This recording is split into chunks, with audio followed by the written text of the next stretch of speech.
मेरे सह मेरे सहकारी साथियों, मैं आज नहीं बोलना चाह रहा था, मगर आज समय के मुताबिक बोलने का मौका मिल गया तो बोल रहा हूँ। मैं खुद डॉक्टर बाबा साहब अम्बेडकर का एमए, वैसा मैं एमएससी मैथमेटिक्स हूँ। मैंने एमए अम्बेडकर थॉट किया, मैंने एमए पाली किया, एमए बुद्धिस्ट स्टडी किया और अम्बेडकर थॉट में मेरा पीएचडी है। और इस पीएचडी करते समय मैंने डॉक्टर बाबा साहब अम्बेडकर को अच्छी ढंग से पढ़ लिया है। और इनकी पढ़ाई करने के बाद मैंने 2 अक्टूबर 2006 को बौद्ध धम्म की दीक्षा ली और तब से मैं बौद्ध धम्म की दीक्षा का प्रोग्राम हर साल नागपुर शहर में लेते रहता हूं और धम्म का प्रचार करता रहता हूं और जाति तोड़ो आंदोलन ये प्रोग्राम हर बार लगाते रहता हूं। तो ये जात कैसी निर्माण हुई ये मेरी समझ में, मैंने उसका थोड़ा सा अध्ययन किया। तो अशोक सम्राट जे थे उनके जब उनने कलिंगा पर युद्ध किया, कलिंगा पर युद्ध करने के बाद वो एक बड़े सम्राट हो गए। अरे सम्राट होने के बाद में, वो दुनिया का सम्राट होने के बाद में भी जब कलिंगा का युद्ध खत्म होने के बाद उनको रात को नींद नहीं आती थी। और रात को नींद नहीं आने की वजह में जो कुछ उनके सामने वो पूरा प्रोग्राम दिखता था कि जिन लोगों ने कलिंगा के युद्ध में मरे हुए हैं, किसी का बाप मरा, किसी का बेटा मरा, किसी की माँ रो रही है, किसी का बहू रो रही है, किसी की बीबी रो रही है, ये वृतांत उसके दिमाग में रात के सोते समय रहता था और उसको नींद नहीं आती थी। और वो नींद नहीं आने की वजह से उन्हें बताया गया कि भाई इसका सोल्यूशन क्या है। तो आप भगवान बुद्ध के जो कोई शिष्य है मोगली पुत्र तिस्स, उनके पास जाने के लिए बोला। और मोगली पुत्र तिस्स ने उनको ये बताया कि आपके यहाँ से बहुत बड़ा गुनाह हुआ है, आपने निर्दोष लोगों को मारा है, तो आपको इसको भुगतना ही पड़ेगा। तो फिर मैं क्या करूं? तो ये जिस शस्त्र से मैंने लोगों को मारा है, ये शस्त्र से इतनी हिंसा हुई है, तो मैं आज ये शस्त्र रखता हूं। ऐसा ही विजयादशमी का जो प्रोग्राम हम लेते हैं, ये अशोक सम्राट ने अपनी जो शस्त्र था वो रख दिया। तो भी अशोक सम्राट को रात को नींद नहीं आती थी, वही वैसा ही होता था। तो फिर क्या बात है, फिर से और वो अपने मुगली पुत्र तिस्स के पास है और उन्हें बताया कि सम्राट अपने अपने जो दिल से जो कुछ है, बॉडी से जो निकला उससे क्या संबंध है। आपने तो किसी के पुत्र को मारा, किसी को बाप को मारा, तो आपको वैसा कुछ करना पड़ेगा। तो अपने दोनों पुत्र धम्म के लिए, धम्म के प्रचार के लिए दिया। तब से उनके जीवन में बहुत बड़ा बदलाव आ गया। तो सम्राट अशोक ने सोचा कि इतना अच्छा धम्म मेरे समाज में, मेरे राष्ट्र में, मेरे लोगों में जाए, इसलिए जो जो धम्म के प्रति आता था उनको वो स्वीकार करते थे। ऐसे करने से मुगली पुत्र तिस्स उनसे नाराज हुए और उनको छोड़ के चले गए। और वो ऐसे में धम्म के प्रचार, धम्म के लोग आते थे, उनको चिवर देते थे। एक बार क्या हुआ, ये चिवर देने वाले भिक्षु में बहुत बड़ा झगड़ा हुआ और झगड़ा होने के बाद अपने सम्राट अशोक गई और सम्राट को मालूम हो गया कि जिन भिक्षु को मैं इतनी एक सोचता था अच्छी ढंग से कि हमारे सबके ये विचारधारा पहुंचाने वाले, इनमें झगड़ा हो रहा, क्या बात है। तो वो झगड़ा बहुत बड़ा हो गया और ये बात फिर से वहां तक आ गई। उन्होंने मोगली पुत्र तिस्स से आग्रह करके बुलाया कि ये कैसा हो गया। रमेश, मोगली पुत्र तिस्स डॉक्टर बोले रमेश कि जी, मैं तो बता रहा था। हाँ सर, डॉक्टर थोड़ा। रमेश, हाँ सर, तो डॉक्टर रमेश, आप हाँ सर, तृतीय तो फिर संगीति बौद्ध धर्म के प्रचार के लिए आप पूरा का पूरा पाली का अभ्यास बता रहे हैं, हम नहीं कास्ट के नहीं ऊपर सर, नहीं बोलने के नहीं लिए सर, बोल हाँ नहीं सर, रहे हैं। आप आधा समय इसमें ले कास्ट जाएंगे, वही तो कास्ट बता को रहा नहीं हूँ, कास्ट बोलते कैसी। आप एम ए हाँ अम्बेडकर सर, थॉट हैं, इसलिए मैं तो उन्हें कास्ट क्या को हो कि कंसर्न नहीं करने के लिए 60,000 भिक्षु ऐसे बोगस निकले थे, वो बोगस उसमें से भगा दिया गया। और वो बोगस लोगों ने एक मन में जंग बंधा कि अशोक सम्राट ने हमसे जो किया, तो वो वहां करते करते वृद्ध रथ के समय उनमें जो ये पुष्यशुंग मित्र नाम का, उनमें से जो निकला हुआ था, उनके वंशज के थे। और उनने वहां से तथागत बुद्ध का जो ये अशोक सम्राट की जो मौर्यकालीन राज्य था, जिसने ये वर्ण व्यवस्था नष्ट की थी, वहां उन्हें ये लोगों को मार के वहां से एक मनुस्मृति का निर्माण हुआ और जो वर्ण व्यवस्था को जात में बदलाया गया। और जात इतनी मजबूत बनाई गई, इतनी मजबूत बनाई गई, वो जातों में भी पोड़ जात निर्माण कर दिया। आज भी हम जो बंजारा लोग है, बंजारा तो एक जात है, इसमें और पोड़ जात है, धाड़ी है, नावी है, दपड़ा बजाने वाले हैं, ऐसे पोड़ जाति उसमें 12.5 जाति निर्माण कर दिया। 12.5 जाति निर्माण करने के बाद में उनके पहराव अलग बना दिए। उनके रीति रिवाज अलग बना दिए, उनके सन त्योहार अलग बना दिए, उनके नाम अलग बना दिए। ये इतने उसमें जकड़ा दिया कि उनसे वो बाहर ना निकले।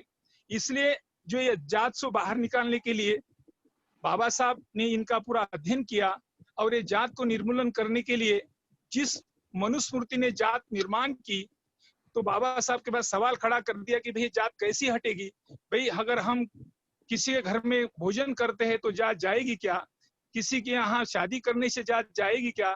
जात को जिसने निर्माण किया है, वो जात निर्माण करने वाली जो ग्रंथ है वेद पुराण और मनुस्मृति, इनका जब तक हम जलन नहीं कर, इसको हमारे दिमाग से नहीं हटाएंगे, तो बाबा साहब ने 25 दिसंबर 1927 को ये मनुस्मृति का दहन किया और ये जात नाम की चीज को हटाने के लिए बहुत बड़ी प्लानिंग किया, कोशिश किया। इसलिए उन्हें एनालिसिस ऑफ द कास्ट एक किताब अच्छी ढंग से लिखा और उसमें बताया गया कि हम जो अनटचेबल क्या है, शूद्र क्या है, ये ओबीसी क्या है, इनका बहुत बड़ा जिक्र करते हुए हमें उस पर विभागनी करके बताया कि भाई ये क्या चीज है।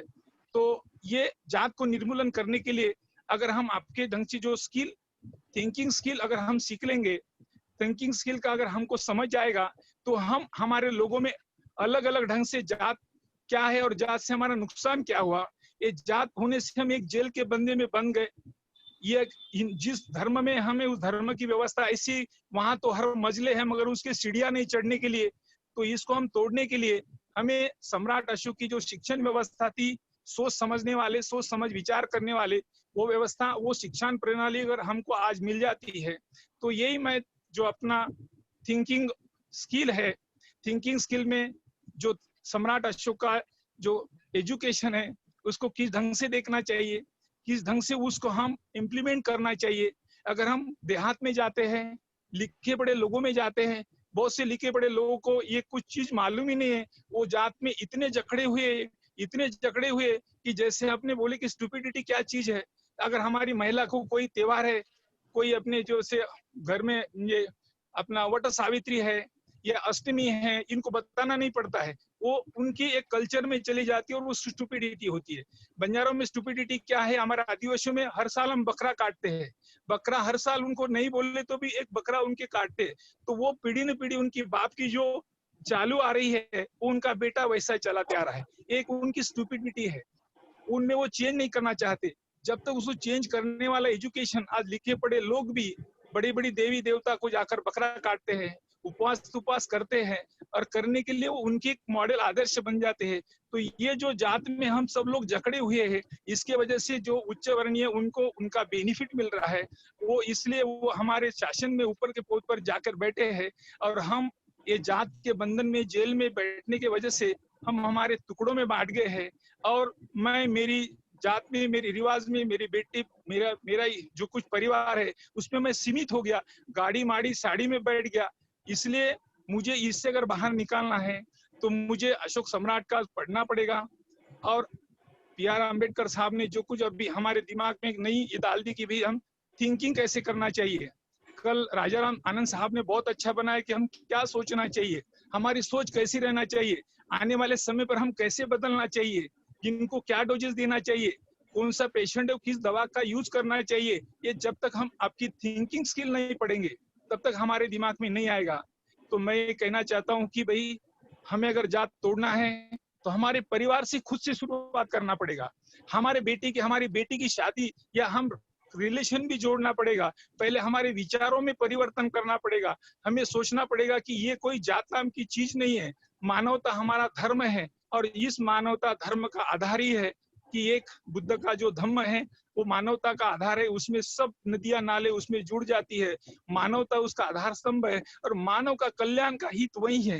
ये मानव का कल्याण का हित करने वाला विचार अगर हम सम्राट अशोक की शिक्षण प्रणाली सीख लेते हैं, समझने वाले लोग बना लेते हैं, समझ के बनाने के बाद में समाज में जाकर समाज की जो कुछ आज का दर्द है एजुकेशन के बारे में, उनकी जो अंधश्रद्धा बढ़ती जा रही है, शिक्षण प्रणाली ठीक नहीं है, आर्थिक व्यवस्था ठीक नहीं है, घर का परिवार भी ठीक ढंग से नहीं चल रहा है, क्योंकि उनके जो रूढ़ी परंपरा के जो काम है वो बिना बोले करते रहते हैं।